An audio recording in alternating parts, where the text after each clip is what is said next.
xubnaha jaaliyadda Soomaaliyeed ee magaalada Riyadh ayaa si diiran ugu sii sagootiyay garoonka diyaaradaha ee magaalada Riyadh qayb ka mid ah dadkii ku dhaawacmay qaraxii Hotel Shamow ee magaalada Muqdisho 3 bishii December 2009 kadib markii uu soo roonaaday caafimaadkooda iyadoo inta ka harsan dadkaasi oo ay haatan daaweyn ugu socoto dhowr isbitaal oo ku yaala magaalada Riyadh ee iyaguna ka soo tagi doonaan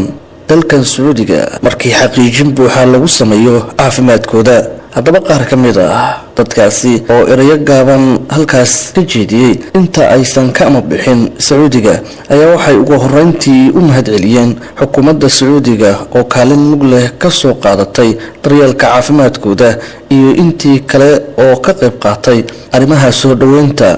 iyo ka warqabkooda tan iyo intii ay ku jireen isbitaalada magaalada Riyadh oo ay ka mid yihiin jaaliyadda Soomaaliyeed ee magaalada Riyadh. sidoo kale waxa isna halkaasi ka hadlay gudoomiyaha guddiga jaaliyadda ee magaalada Riyadh mudane Abuukar Sheekh Cabdiraxmaan Abuukar Yaqshid waxaana ereyadiisa ka mid ahaa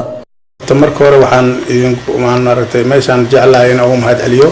dowladda Sacuudiga oo maaragtay daawadiina qayb wax ka qaadatay waxa maaragtay idin gurmaday oo walaalaheen naga maanta Riyadh jaaliyadaha kaliya oo yar oo waxa isla shaqeeyo oo maaragtay ayna jirin oo mid ah oo inta badan maaragtay wixii dhibaatada wada qaybsado wana iska warqabo marka waa idin soo dhaweynayna marka hore waxa kaloo idin soo dhaweynaa magaca jaaliyadda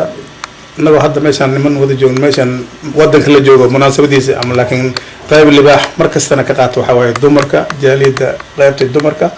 oo ayagana maaragtay qayb libaax ka qaata intana mahad baan ugu soo celinayna maaragtay oo celinayna oo sheegayna. sidoo kale waxa isna goobtaasi ka hadlay Cabdullaahi Colaad oo isna la dhashay wasiirkii isboortiga Salebaan Colaad waxaana uu sidoo kale Cabdullaahi Colaad sheegay in uu aad u sii fiicnaanayo caafimaadka wasiirka waxa sidoo kale uu u mahadceliyay dowladda Sacuudiga iyo waliba jaaliyadda Soomaaliyeed. bismillaahir rahmaanir rahiim waxaan ahay Cabdullaahi Colaad Raamle wasiirka walaalkiis Salebaan Colaad walaalkiis lana socda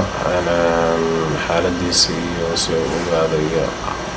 caafimaadkiisa soo raacay wadanka boqortooyada Sacuudi Carabiga marka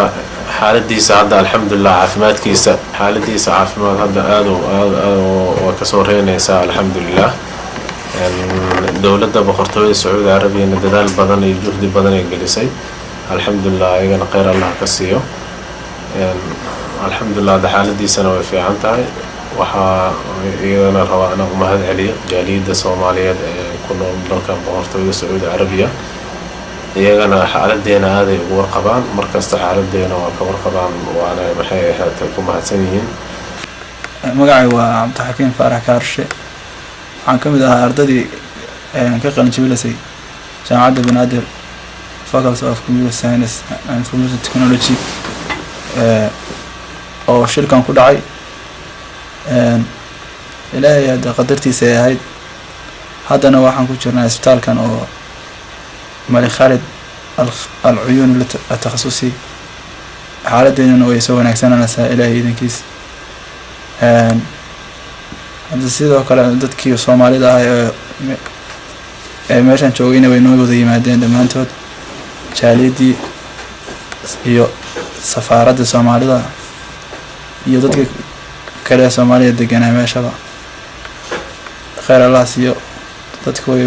wax walba u baahnaan way naga caawiyeen sidoo kale dadkana way nala soo xiriirayaan dhammaantood aniga xataa aan ahayn Soomaali. bismillahir rahmaanir rahiim aniga magacayga waxa waaye Xuseen Cismaan Cabdallah waxa waaye waxa ahaa ardaydii qaraxa ku dhacay ee jaamacadda Banaadir dhiganayay kana qalin jabiyay kulliyadda caafimaadka medicine-ka 6 sano soo baranayay qadar ilaahay nagu dhacday kabacdi caafimaad ahaan Nairobi aan loo geeyay haddana Sacuudiga deeq caafimaad noo fidiyay alxamdulillah hadda aad u fiicannahay wax dhib oo qabnana ma lahan walaalaha Soomaalida inta jooga dhammaan waan caawiyeen ee jaaliyadda hormuud u tahay si aad iyo aad ay noo caawiyeen maalin walbana way noo imaadaan wayna nala socdaan xaaladeenna insha allah ayagana khayran u rajeynayna. bismillahi raxmaani raxiim magacayga waxaa la yidhahdaa xuseen mahad axmed waxaan ka qalin jebiyey jaamacadda banaadir kuliyadda caafimaadka hawshaanna waxay dhacday maalintii qalin jebinta alxamdulilah ilaah baa ku mahadsan intaan noogu ekeeyey walaalaheen kale ku tegayna allah u naxariista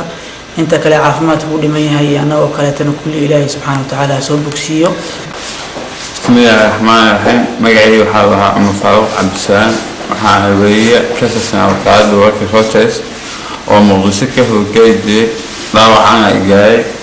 kadib waxaa isoo qaaday Nairobi kadib deeq sacuudiga caafimaad noo fidiyaa intaan ku imaaday isbitaalan gaaray Soomaali badan soo boqotay waxaa shaqo qaatay soo dhaweynta meeshaan jaaliyadda Soomaaliyeed ee Sacuudiga hadda caafimaadkayga oo soo fiicnaan alxamdulillah. bismillahi raxmaani raxiim assalaamu calaykum waraxmatullahi wabarakaatuh. walaalayaal horta aada iyo aad ayay umahadsantihiin reer Riyaad waxaan usoo jeedinayaa horta muxuu mahad ballaaran iyo bogaadin sababtoo ah maanta waxa weeyaan bacda 20 sano waxaan arkaa Soomaali inta isu tarayso taas kaliya anaa wax faraxno in waxna la siiyo waxaan nooga weyn get together-ka in la isu yimaado horta dadka markay isu yimaadaan ay wax wada qabsan karaan gunna waxa waa wada jiray wax ku goysaa marka horta aada iyo aad ayaan muxuu ahaa uga mahad celinayaa sida wanaagsan aada noo soo dhaweyseen aada noo soo riyeyseen